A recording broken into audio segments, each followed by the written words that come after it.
My Daddy's Podcast. Please subscribe to our channel. All I gotta say is, who that?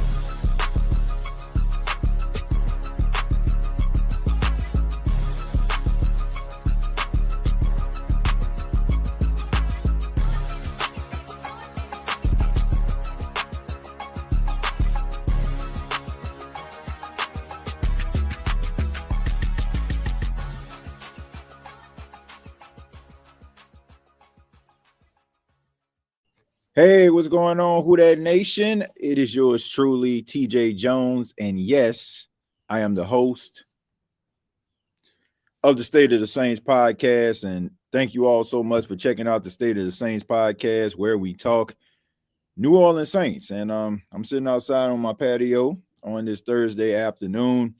Sun about to go down. You can tell daylight saving time just around the corner, man. I actually don't like this time of year, man. I don't know about y'all, but it's just like it seems like your day is just so short, and you be so tired like around 6:30, man. Especially like when the sun goes down around 5:30. I'm just not a fan of this time of year, but I am a fan of this type of weather. You know, it's pretty good weather, man. It's like, you know, in like the 70s. You know, right now it's like probably like about 68 degrees, so feels pretty good out here, man.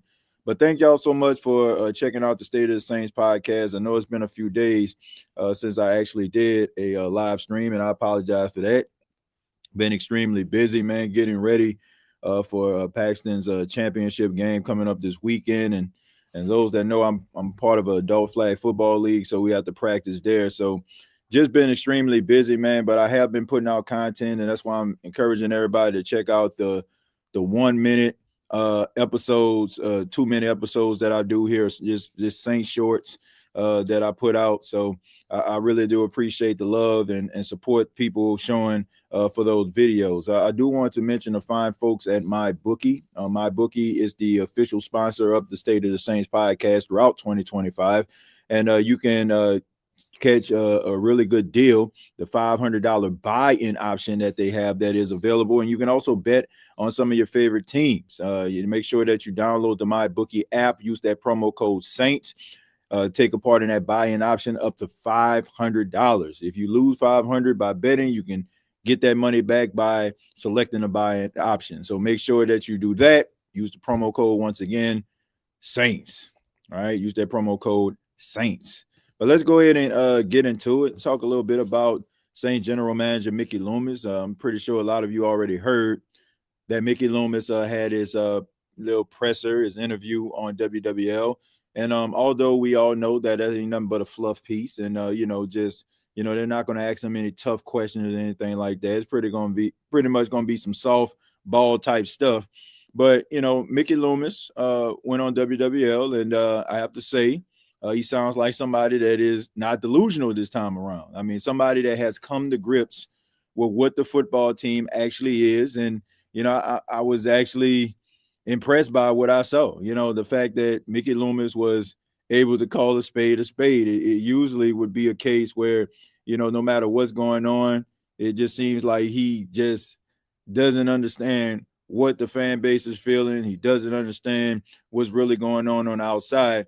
But I have a few clips here that I'm going to play, and this is courtesy of After Further Review, and the link is down at the bottom, so you can check out the entire 13-minute video of my guy, Matt Moscona. So make sure y'all check it out, man. One of the greatest to ever do it, in my opinion, in a world of Louisiana sports talk, is Matt Moscona, without a shadow of a doubt. I mean, if I can live up to being half the broadcaster that cat is as a radio personality, I would have done something in my life. But let's go ahead and actually go through a few of these clips This is the first clip.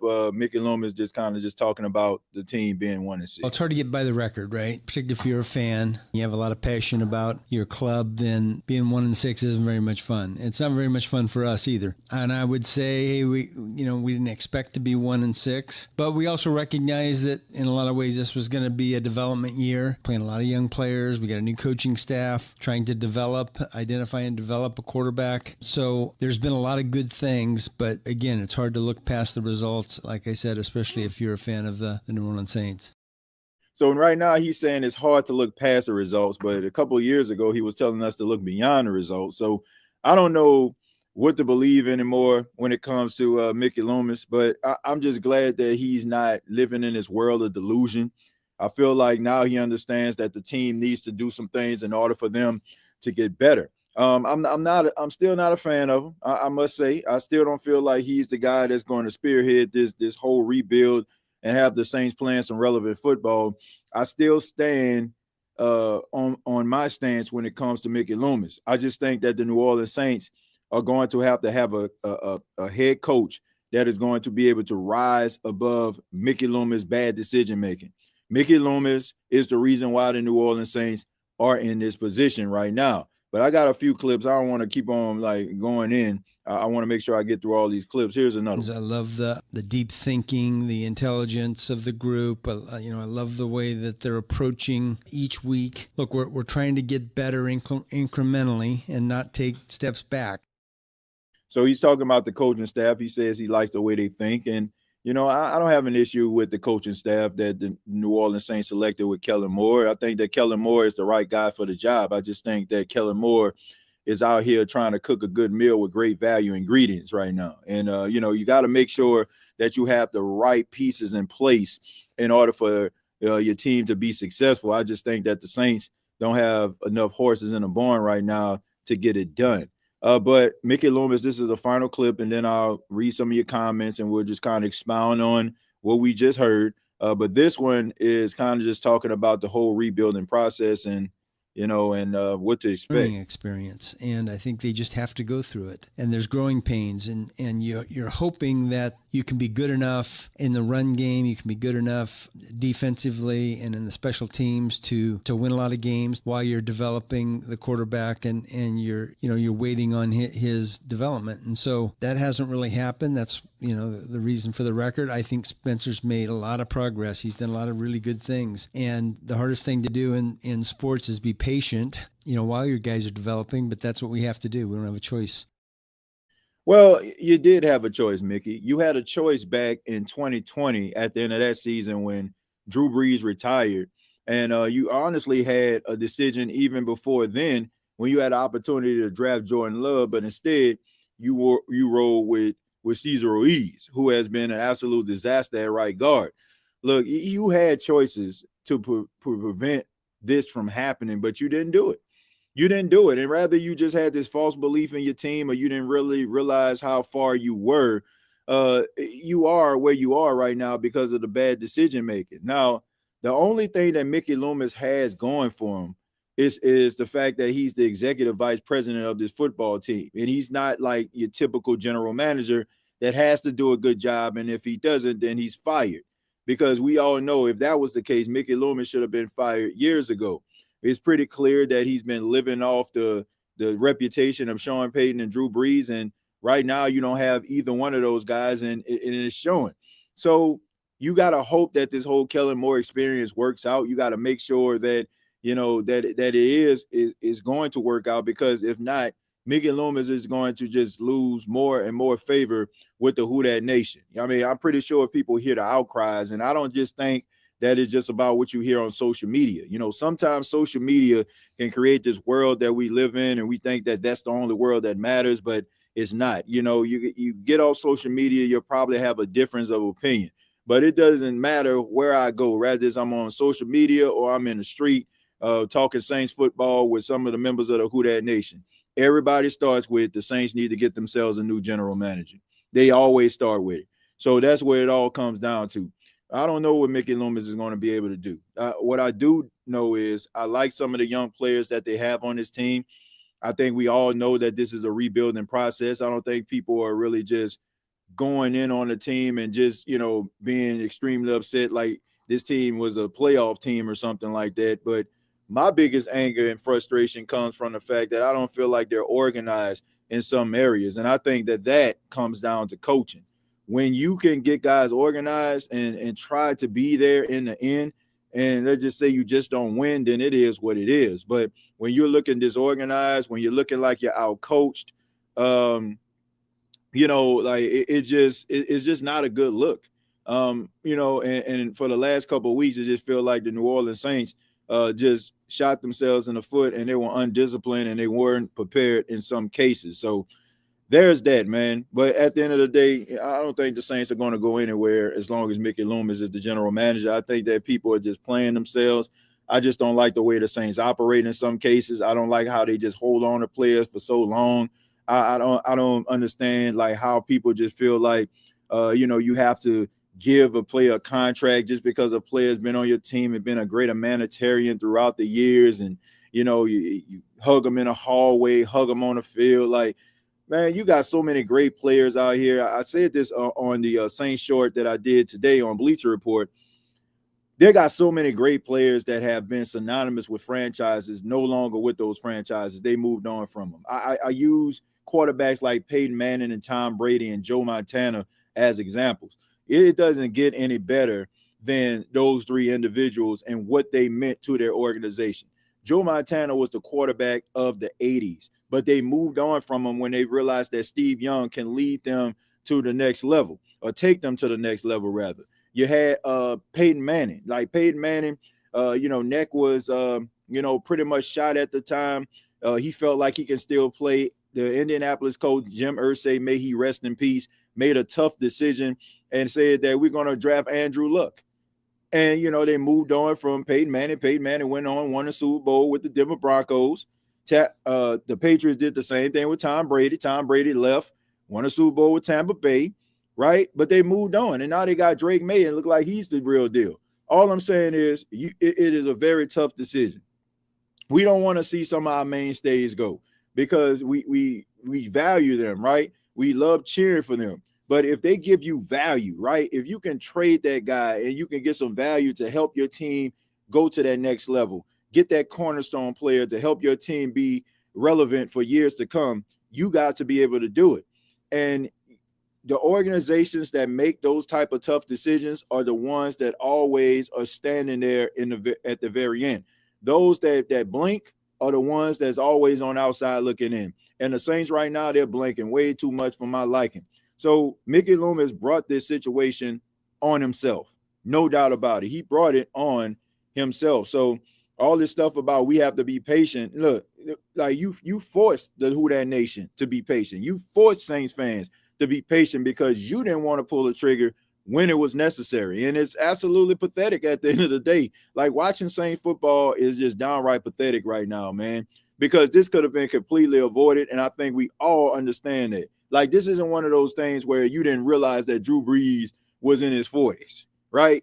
I mean, we knew that Drew Brees was on borrowed time when you started to see Taysom Hill kind of get triggered into the offense, throwing deep balls down the field, or, Jameis Winston in a game, in a playoff game, on a trick play to Traquan Smith. Like, you can see those type of things. Like, you knew it. Back in 2016, Drew Brees talked about how he thought about and contemplated retiring. And I'm pretty sure he didn't just have that with his wife, Brittany. He didn't just have that conversation with her.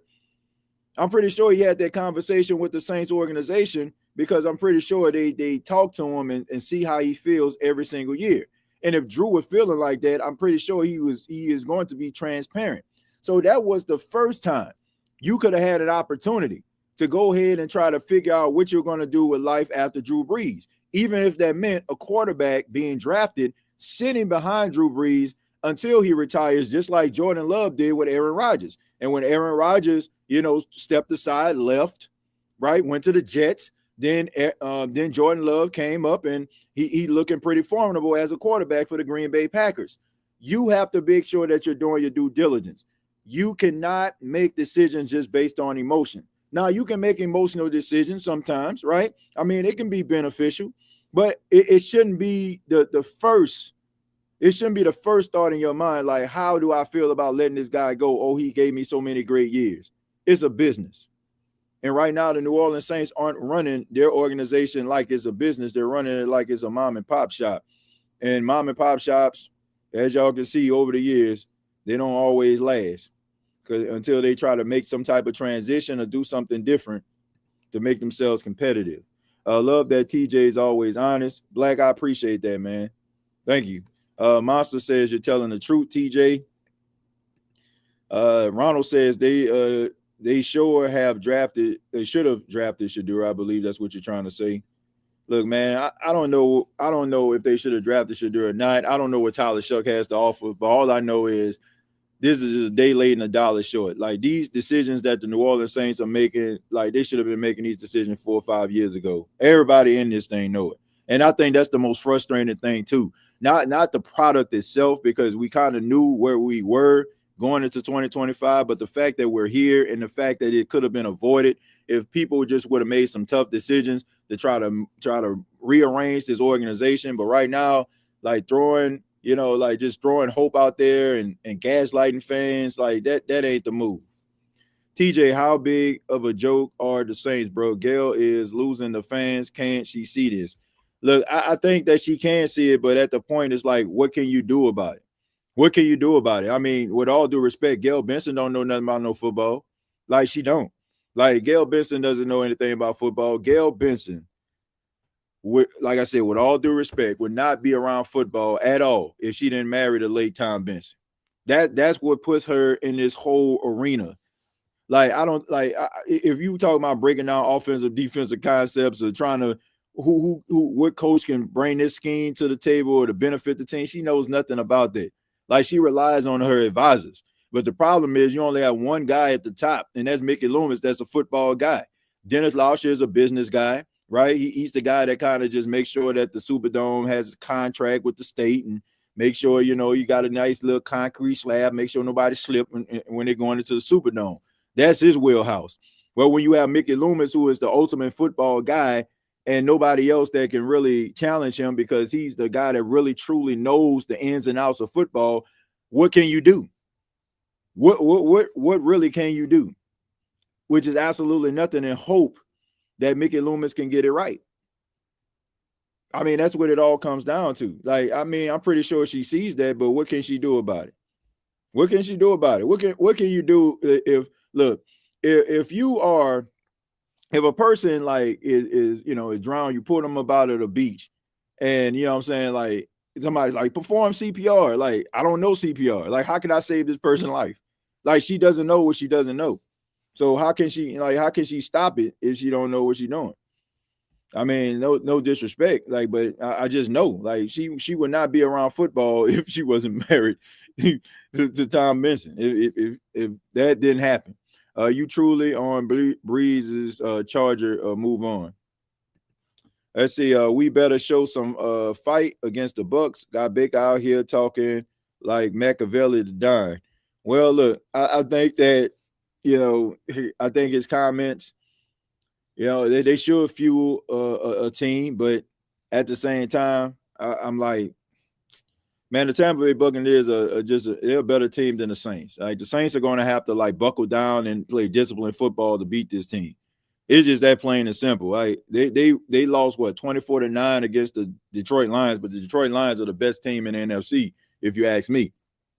So when it all comes down to it, like, they just got to bring their A game. Like, you can use this stuff as bulletin board material, but you got to go out there and you got to make sure that you're doing what you need to do in order to win a football game, because Baker Mayfield is a risk taker. He's going to throw things up. He's going to trust his wide receivers to make plays. And if the New Orleans Saints aren't disciplined enough in the secondary, if they're not disciplined enough when it comes to tackling, it's going to be a long day for them.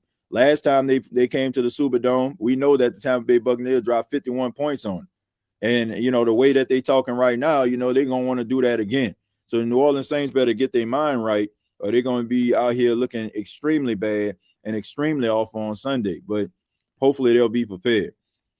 Bro, the McCoy injury has the potential to set the rebuild back 2 to 3 years. He may be in the same spot Ram was in. His body isn't cooperating. Yeah, I mean it could, but that's one of the main reasons why you have to go out here and make sure that you're getting guys that that can come in and and also develop. Like you got to make sure that you're getting these offensive linemen that can come in that can probably give you a little bit of something down the line in case somebody goes down. Which I got to say, man, the New Orleans Saints, they did do a good job on the offensive line, all things considered, by getting depth, in places where they needed it. I think that Torres Simpkins did an okay job for a rookie. I think that Luke Fortner can do a really good job at center. I mean, this is an experienced guy, been around the league for quite some time. Not going to be as good as Eric McCoy. I mean, who is? I mean, this guy is arguably the best center in football. So when it all comes down to it, you just got to go out there and just do your best and play as solid as you can. But you also have to draft if you're the New Orleans Saints. Like Eric McCoy has been injured significantly over the last couple of years. So, I mean, fair or unfair, you got to make sure that you're compensating for that. And you got to think about the fact that there's a possibility where you might lose him for several weeks because you have lost him for several weeks over the last 2 seasons. You lost him for the year this season, and you lost him for the majority of the season last year. So you just gotta keep on doing what you're doing. Nev says, keep cooking, TJ. I appreciate it, man. Thank you for being here. Thank you. Kellen Moore is going to have to separate himself from Brandon Staley to succeed. We already know about the buddy stuff. It doesn't get you far. I agree. I mean, Brandon Staley looking terrible, but you could ask the question, is he looking terrible because the Saints don't have talented enough defensive players? Like, let's have a conversation, man. Like, I'm all for guys, like, if they're not doing what they need to do, then you need to find somebody else. Like, I'm always going to advocate for that. But we also have to put this thing into context as well. Like, why is he looking like slaw? Why is he looking like trash? You know what I'm saying? Like, why is that? Like, does he have enough horses in the barn? Do they have enough talent around him in order for him to be able to do his job effectively? Like, you need talent, folks. Like, it's not always about scheming X's, you know what I'm saying? I mean, sometimes it's about Willies and Joes instead of X's and O's. Like, if you don't have a guy that can beat anybody, you know what I'm saying, to the edge, then guess what? I mean, you're going to struggle in the run game. If you don't have a big old run stuffer, like, you're going to struggle in a 3-4 defense. If you don't have cornerbacks that can cover consistently, like, you're going to have liability in the secondary. I mean, that's just what it is. Like, we all can see that the Saints are limited when it comes to talent. So, I mean, we can say like things and make arguments about, oh, well, look at the San Francisco 49ers. They lost Fred Warner, they lost Nick Bosa, and look how they're still playing. But you still have arguably one of the best coaches on the defensive side of the football. Well, not even arguably, in my opinion. You have a really good defensive coach in Robert Saleh that can scheme up guys. And then it's just the way that they draft. Right, they draft those hybrid type linebackers, man, and they just kind of rotate them out. You don't really hear about those guys because Nick Bosa and Fred Warner kind of dominates, and De'Amelo Lenore, like guys like that, like they kind of dominate, the press clippings when it comes to what makes the defense go. But they have a lot of talented guys out there, man, and they rotating cats, to be able to come in. The Saints don't have that, and we know that. So some guys can, make things happen when they're the elite of the elite when it comes to play calling with Kyle Shanahan, or elite as a defensive play caller in Robert Saleh, but Brandon Staley is not an elite defensive coordinator.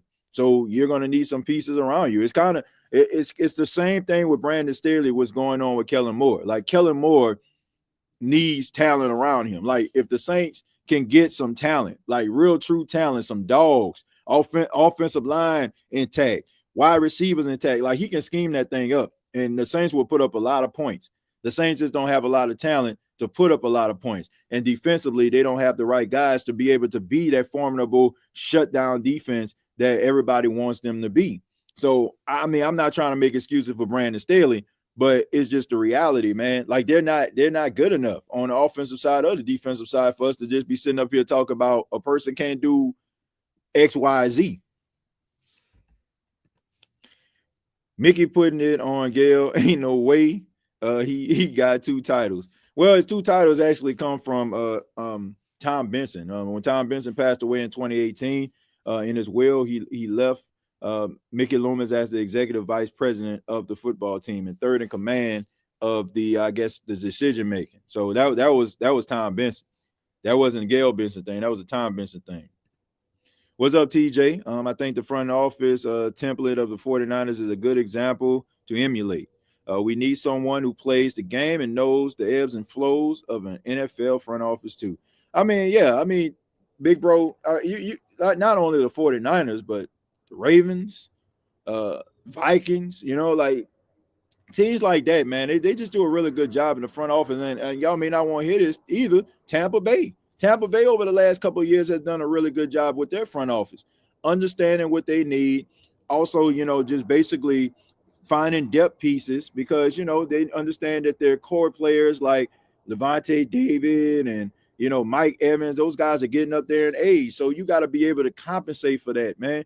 Like we can't be afraid to draft a guy at a certain position because we worried about what our veteran player may feel. Like if you're a dog, no matter who you bring in, right? You know that you're going to have what it takes in order for them not to take your spot, right? It didn't matter. To me, the biggest example I can tell a person or show a person or demonstrate is about Pierre Thomas. Like Pierre Thomas was a dog. Like it didn't matter. Like Pierre Thomas was an undrafted guy out of Illinois. Had no business getting as much time as he has, but the Saints tried desperately, try to find somebody that can possibly be better than Pierre Thomas. Reggie Bush, he couldn't do it. Even Reggie Bush couldn't do it. Like it didn't matter. Pierre Thomas' spot was solidified. No matter who they brought in, Pierre Thomas made himself undeniable. Like point blank period. Like you can't worry about what these other players are thinking. Like, oh man, they've been here for 15 years. I can't draft them. Yes, you can. Yes, you can, man. It's about evolving and revolving, right? I mean, the NFL is a revolving door. Think about this, man. Think about when you first started loving the New Orleans Saints. Think about the players that were on the team when you first fell in love with the New Orleans Saints. Now look at this team now. Are those players that you fell in love with, are they still with the team? No, they're not. The wheels keep turning, ladies and gentlemen. I know people have this dying allegiance to these players, and I get it. I have nothing but respect for them. I know sometimes, I'm extremely critical of them, but I got nothing but respect. It is not easy playing football, man. It is not easy, catching a football that's being thrown at you at 50, 60 miles per hour. It's not. I get all that. But at the same time, you have to make sure that you're putting the pieces in place to have stability for years to come. You got to always be looking. I don't care if Chris Olave had a 1,700-yard season. I'm still looking for another wide receiver that can go alongside of. I'm still looking for a wide receiver that just in case something happened to Chris Olave, he's going to be out there and my offense not going to miss a step. This is what I'm talking about when I talk about this mom and pop shop type mentality that they have going on. I think that a lot of their decisions or lack thereof come from their love and their loyalty to players. And sometimes you got to have more love and loyalty for your organization. And that don't mean that you don't appreciate the players, and that don't mean that you treat them like a piece of garbage. But like I said, the NFL is a results-driven business. It's a results-driven business, man. It don't matter what you did last year. You can be a 13, 14-win team last year and be a 7, 8-win team the next year. It's about what have you done for me lately. You got to keep on trying to reinvent your team and trying to make your team better at key positions. If we were to move on from Staley, who would be a coordinator you would want to bring in? I would have to look around the league and see, man. Because teams ain't just giving up no top-notch defensive coordinators like that. They just not. They're not giving up that. So I would have to look around the league. Aaron Glenn going to get fired soon. LOL, get him. I don't think so, man. Not the way that Woody Johnson talking, the owner of the Jets. I don't think he's getting fired anytime soon. And I just, man, when I look at Aaron Glenn, I got nothing but respect for the guy, but at the same time, I just feel like his type of coaching may not be able to translate to the NFL. Now, I could be wrong, but I just feel like it's more like that college coach type vibe, man. He's trying to put so much emphasis on certain things. He wants to make people feel like he got everything in control. And I don't know, man. I don't know if these players that they have on his team like really are like buying into what he's trying to do. So I don't know, man. But I mean, Woody Johnson is one of the worst owners in football. Like, we already know that this dude didn't end up trying to go after Jerry Jeudy because his son said his Madden rating was low. Like, they looking at Madden ratings to determine who's gonna be a good player on your football team. When you're doing stuff like that, that's the reason why your team always sitting in purgatory. That's the reason why your team always trash. And I know that's the pot called the kettle black these days when it comes to the New Orleans Saints. But the New Orleans Saints have had way more prosperity in the last 2 decades than the Jets have. Jets struggle to find quarterbacks, stability at the coaching position. I remember I talked to a wide receiver on this show not too long ago, man, a couple of years ago. And he said that the Jets were the worst ran organization he ever been a part of. That's what he said. It came out his mouth. He said that was the worst organization that he has ever played for. He said they did not know what they were doing. And when you look at some of these quarterbacks that lead the Jets and find prosperity, like Sam Darnold and what he's doing out there in Seattle, I mean, it just shows you, man, they don't know what they're doing out there. Like, they don't know what they're doing. So, I mean, when it comes to Aaron Glenn, I just think that I just think that he's more of that rah-rah college coach. Atlanta too. Yeah, Atlanta, they're doing a pretty good job when it comes to their front office. Terry Fontenot has been doing pretty good. People have been calling him a madman, but every decision he seemed like he's been making over the last couple of years seemed like it's been beneficial. Take that JSU stuff off from a Southern grad. Nah, I'm just joking. What's up, TJ? Oh, man, we will never take off the JSU stuff, man. We already know who running that swag. We already know that, man. Look, man, but I feel bad for Southern, man. Maybe one day y'all beat Jackson State again. What, it's been about 9 years. About 9 years since y'all beat JSU, man. Look, maybe one day, man, y'all be above 500 again. You know what I'm saying? We about to go out here, put them foots in Grambling this weekend in Las Vegas. Y'all know how it go, man. Gonna go out here to Vegas, put foots in them boys on our way to that Celebration Bowl. Y'all already know what it is. Man, that plane flying low, man. Y'all see that plane in the background? Nah, man, I don't live that far from the airport, so you can see like airplanes like starting to slowly start to land out here. That thing look low. Let's see. Thomas' screen pass was unstoppable due to his heart on the field. Yeah, man, I still think they got the greatest screen runner I've ever seen, especially in Saints history. He beat Pittman out. Yep. And they wanted Pittman to be that starter too. What you think we do in the draft with a top 5 pick? I don't know, man. I mean, you can go in so many different directions. You can get Reuben Baines Jr.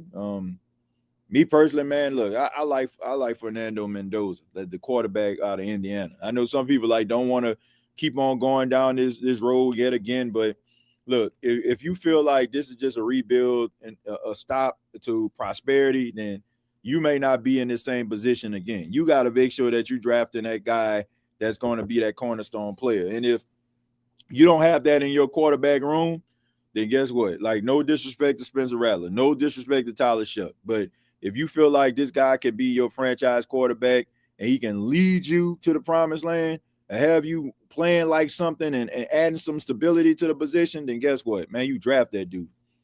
The Saints having TJ. That's why I told you Mickey keep on this team is going to be at the bottom of the division every year because all the teams in the South drafted better than the Saints. Well, I have to say, man, I think the Saints drafted better this season. Like, I don't see too many guys that I feel like cannot help the New Orleans Saints in the future. I mean, we seen like Quincy Riley where he had an interception last game. We see Danny Stutzman. He was among the top linebackers with tackling. He had 6 tackles in a game. I think Devin Neal is going to show a lot of promise now that he's going to get more reps and going to be a part of that rotation. I like this. I like this group, man. Kelvin Banks, one of the best young offensive linemen in the league right now, according to Pro Football Focus and Analytics. So I like this. I like this draft class, man. I think that a lot of people don't really put that much emphasis on the draft class because of Tyler Shuck. That's just what it all comes down to, because people feel like, respectfully, like the quarterback position is more important than anything that you put out there. But at the same time, it's like this is a pretty form. This has been the best draft class I've seen the Saints have in a minute, right? I mean, Vernon Broughton, I mean, he ended up getting hurt and out for the season, but I think that he might be able to bring something to the table. Let's see. Aaron Glenn is not a good man. Well, I don't know him personally, man. I mean, I talked to him a few times, and he's always been good to me, man. So I can't say I don't know him like off the record. I mean, I met him. He seemed like a nice guy to me. He was always kind to me. Loomis is the GM of the Saints and the director of basketball operations for the Pelicans. Now think about the talent of both rosters. Yep. Mickey Loomis ruined this team, TJ. Every NFL team laughs at the Saints, a team to lose 3 in a row. Once they see the Saints on the schedule for the next week, they all happy and smiling. Yeah, man, it's like 1992 all over again around this thing. 93. Like, well, you know you about to get a dub on the New Orleans Saints.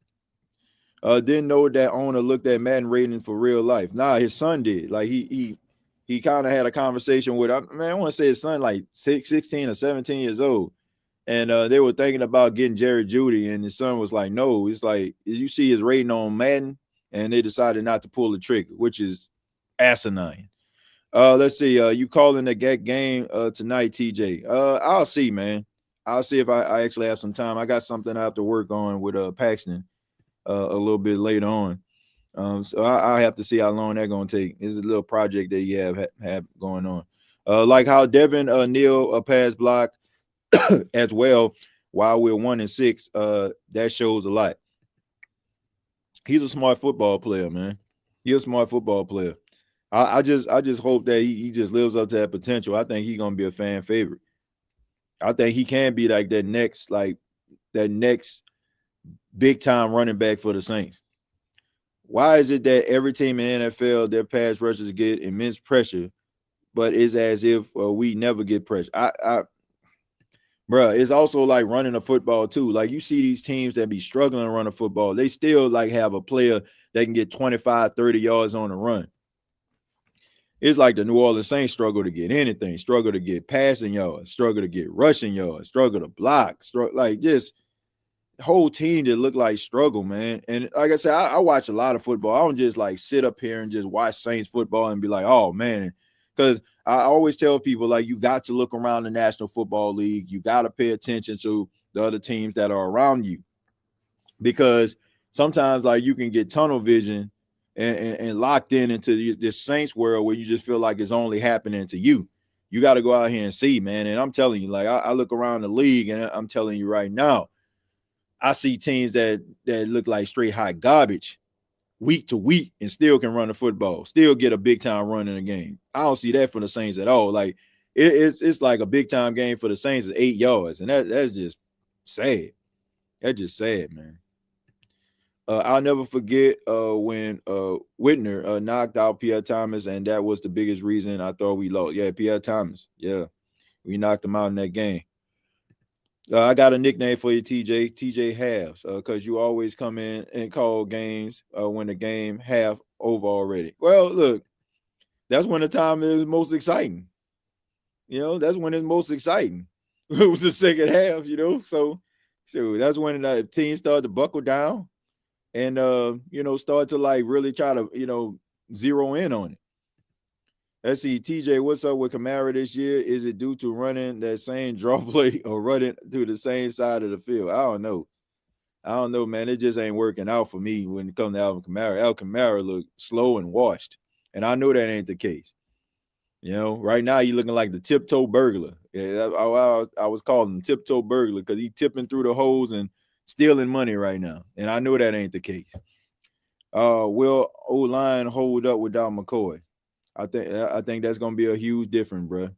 I think that's going to be a huge difference. Eric McCoy is a difference maker. He's the one calling out the protections and making life easier. I think that the sack numbers probably going to go up for Spencer Rattler, especially if Spencer Rattler was counting on Eric McCoy to call out those protections sometime. Let's see. Do you think the Lions will get there this year? I hope so, man. I hope they do. I think they got the right guy calling their defense and Calvin Shepard. I think Calvin Shepard is a better defensive coordinator than Aaron Glenn was. And I think that the team is playing inspired football. It seems like they're getting on the right track. And I'm excited about what I'm seeing from the Lions. Like I like watching the Lions play. Like the Lions remind me of the New Orleans Saints teams. Like, when back in 06, when the Saints started to be relevant again, and the crowd just got into it. The fans were just so excited. Like, they remind me of those Saints teams. And like, man, unless they playing the Saints, like, why would you cheer against the Lions? I mean, they're basically similar to the Saints, like the people, like of Detroit, like just people pulling themselves up by their bootstraps, taking their hard-earned money, going to the game, like just trying to find some glimmer of hope, in a city that, that's kind of poverty stricken, what I'm saying? A lot of issues that be going on economically. And one thing, that there's a chance that your team, the Lions, can go out there and get it done for you. So look, I respect the Lions, man. I like seeing them play. I like to see the offensive innovation. I like the talent on the football team. I like the confidence that those guys play with, and I like the coach. He seems like, he instills that he demands excellence from his team. And I think that, that's the reason why this team is so successful right now. This is why I like it here. We all love Kamara, but this year, not one big play. It got to be play calling. Know his heart there. Yeah. I don't think they're utilizing him the same. Like, I don't think they're utilizing him correctly at all. Like, you don't see wheel routes, you don't see angle routes, you don't see screens or anything like that in a Kellen Moore offense. And I don't know why. Like, they running Alvin Kamara like he Earl Thomas back, it's not Earl Thomas, Earl Campbell rather, in the 80s or something like that. Like, it's not, it doesn't fit his skill set, man. And sometimes, man, you can't just keep on trying to make somebody work in your system. Sometimes you got to understand what a player does and try to scheme around, and try to create like schemes and concepts that can be beneficial to him. Because as of right now, like you're not doing a service to your offense or Alvin Kamara. Because right now, like I said, he just basically just tiptoeing through the hole right now. That's it. Detroit been the most dangerous city in America for like 50 years. Let's see, more dangerous than Chicago or St. Louis? Nah, you're right about that. Kamara prime has been wasted. He should already be in a GOAT conversation, but he ain't, because he's been misused for 5 years. Yep. It kind of just remind me of Christian McCaffrey. Like, if Alvin Kamara went to another team, let's just say if he went to the Chiefs or something, like, you'll see a different version. If he went to the 49ers, you'll see a different version. Seattle, different version. Like, it's just the Saints. But the thing about it is, like, he's so loyal to this football team. And, man, I got mixed emotions about that. Like, I really do, man. And I'm going to tell y'all why. And this may be considered controversial, man, but I don't care, man. Like, I feel like when you're a football player, winning should just be the ultimate thing. Like, losing games should be like somebody like cutting off your air supply. Like, losing should be like somebody like starving you. And I just don't understand, like, okay, this team ain't going nowhere, bro. Like, seriously. Like, we can sit up here and pretend, and we can play the PC role and all that kind of stuff for the media, but man, this dude know this team ain't going nowhere.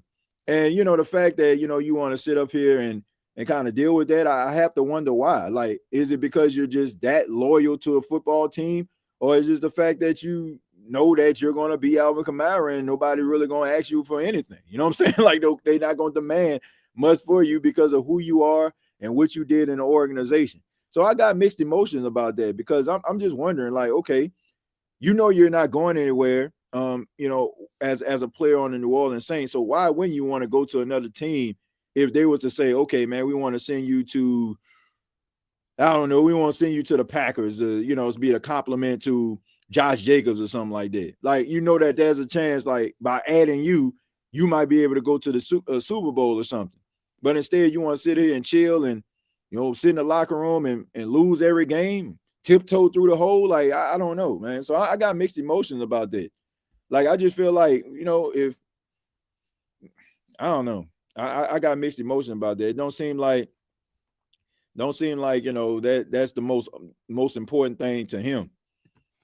TJ, I think Saints are cool with losing now. I think they are. I mean, I said that at the beginning. I said it just seemed like this team already know where they are and who they are, and they just not saying it. But we hear Mickey Loomis come out here on WWL basically telling us what we already pretty much knew at the beginning of the season, which is this team is not very good. It's all about who pays you, TJ. Yeah, it is all about who pays you. But at the same time, look, it comes a time like when you making a substantial amount of money, right? You're a competitor. It comes a time if you're making a substantial amount of money that it's just not, it's just not going to be the only thing. Like if you can buy everything that you want, go anywhere that you want, there are going to be other things in your life that you're going to value more. And me as a competitor, like I'm super competitive. Like you know what I'm saying? I don't like losing anything. Like I'm just extremely competitive. If I feel like it ain't beneficial to me, man, something gonna have to change. And I just don't know, man. Like sitting up there, like sitting and chilling off in the locker room somewhere, getting 2-3 yards of carry, getting your head bashed in, you know what I'm saying? Not getting no yards and then saying I'm happy here. Like, I don't know, man. Like I don't know if winning is the ultimate thing for a guy like Alvin Kamara, which I don't have no problem with that. Like, if that's just his personality, but I'm just saying, sitting up in there just want to lose and running yourself into the ground for absolutely no reason whatsoever, just because I just want to be here. Like, why is it? Like, this team ain't going nowhere. This team ain't like that. We know that the New Orleans Saints are not going to make it to the Super Bowl before Alvin Kamara like retires. Like we just know that. Like it's probably going to happen afterwards. So why are you just sitting up here like that's just me. That's just me. Like I'd rather sit up here and retire. Like, bro, you ain't never won nothing. And like I said, this is about legacy. Like, how are you going to be remembered? But maybe, like I said, that's just not him. He always had like a personality, in my opinion. Like football is what I do, is not who I am. But when you look at somebody like Cam Jordan wants to be in New Orleans, but at the same time, like you can tell, like Cam Jordan wants to win at like more than anything. I don't get that from Alvin.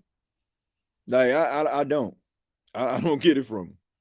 Maybe y'all do, but I don't. Ain't nothing wrong with Alvin. The offense and line can't keep their blocks, and the coach not calling plays is Kellen Moore. I guess you mean Kellen Moore. But look, it may be, man, but all I'm saying is if I was in that position, I don't think I would just be like so quick to be like, man, I want to stay here. I mean, he always like, man, who would get mad? Like, seriously, who would get mad at Alvin Kamara if they were like, Alvin Kamara like gets traded to whoever? Like, thank you, AK, and we're gonna be cheering for AK wherever he go. But like I said, man, I don't like when it comes down to things that are value. I don't think that. I think comfortability is like the most important thing to a guy like Alvin Kamara. Like, I don't think legacy or accolades or none of that stuff like really matters to him. I mean, maybe that's just one of the ways that he's wired, but man, if I want to do something, I want to do something to the best of my ability. And I damn sure want to be remembered. Like, I don't sit up here like do these podcasts just be like wasting my time. Like, I want like 10, 15 years, like when my son get older, and he go back and be like, man, let me go check out my dad's stuff. I want to be legendary when it comes to like in a world of like podcasting. Like, I don't want to just be sitting up here just be doing show after show after show, and that just like, oh man, I'm good. Like, I'm happy about it, but at the same time, like I'm always trying to find ways to elevate myself. I'm always trying to find ways to be creative. I'm always trying to find ways to separate myself from the pack of other people that's actually doing this type of stuff. And I just feel like if you're not doing that, then what the hell are you doing it for? Like I said, money is cool and all that kind of stuff, man. But when you can buy everything that you want, do anything that you want, I just believe that it has to be more than, just getting bread. It got to be about more than that. Let me take a few more and then we're going to go ahead and get up out of here, folks. TJ, AK is a fan favorite, but his lack of effort is alarming. Yeah, and that's why I'm saying, like, I just think that, you know, and some people are going to look at this and get upset because they think about Alvin Kamara on an emotional level. I don't think of players on the emotional level. Like, I watch the Saints, but I don't have like an emotional attachment to a player to a point where I feel like, okay, if I can move this player, you know, the Saints can trade this player and get some draft capital for him, then, you know, like, man, like anybody that know me know I was a big time Marshawn Lattimore fan, right? I mean, hindsight's 2020, but when they decided to like trade him, I was like, man, like that's crazy. But I understood. Like, there's a guy who was dealing with hamstring injuries, you know, in and out of the lineup. And, you know, for the most part, they pretty much won that whole trade deal. I don't get emotionally attached to these players, man, because look, it has to be beyond like, well, I just seen them in Rouse's, they took a picture with me. I don't like, man, I don't care if a player never take a picture with me. It's about like, okay, how productive are you on the field? What is your value? Are you living up to that value? And you know, if things got to go in a different direction, then that's what you got to do.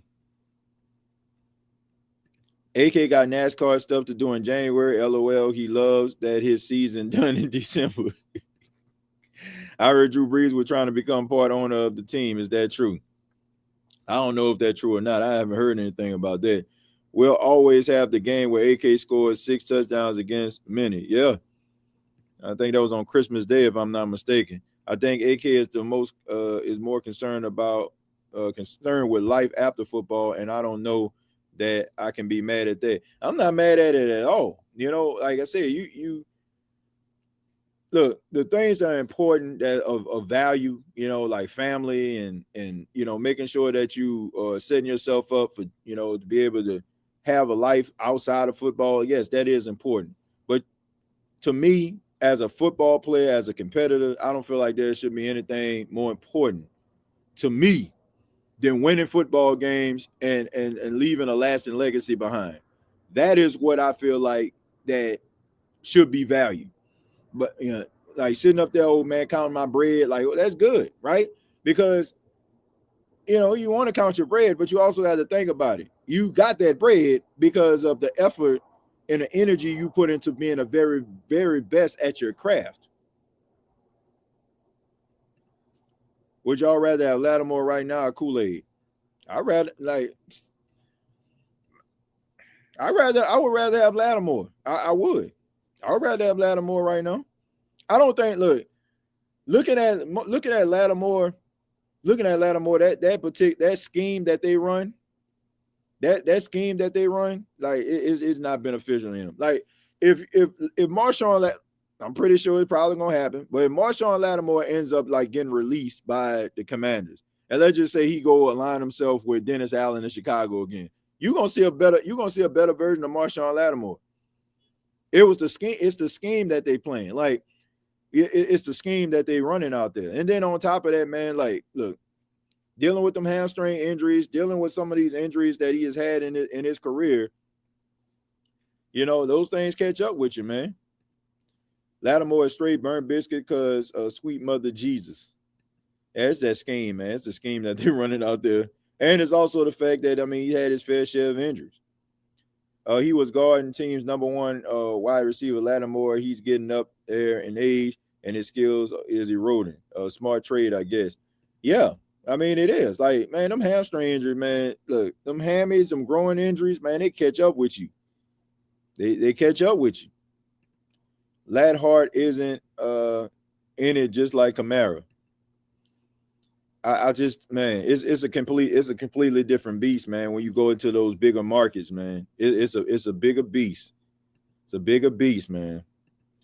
Agreed. We also said Allen, great defensive coach. Look how he hurt us last week. Yeah, like he would not look like that if he was in Chicago with Dennis Allen. He would not. TJ, do you believe Coach Moore will find success with the Saints, or is he offensive DA? I think he can find success. I think he can find success, but I think that he needs a bad cop to his good cop. And I'm thinking like Brandon Staley might have to be a casualty of war. Like they need it's too many even kill cats inside of that organization to me, man. Like you need somebody that's kind of gonna be that bad cop to your good cop. So I think they need like a fiery, energetic, like type defensive coordinator to kind of counteract what Kellen Moore is as a as a head coach. But I'm going to go ahead and get up out of here. But I want to say thank you all for checking out this edition of the State of the Saints podcast. I hope that you all enjoyed it. There was a little kickback, chill vibe on this episode. It wasn't really on some rah-rah stuff today, but just wanted to give you all a live stream. Hope that you all enjoyed it. And if you did, I ask that you hit the subscribe button if you're new. Also, previous episodes are available right here on YouTube. You can go and check it out. Also, you can check out the State of NFL podcast on the NFC South Roundtable, and follow me on X at TJAY Jones 8. Till next time, all I gotta say is, who dat? Thank you for listening to my daddy's podcast. Please subscribe to our channel. All I gotta say is, who dat?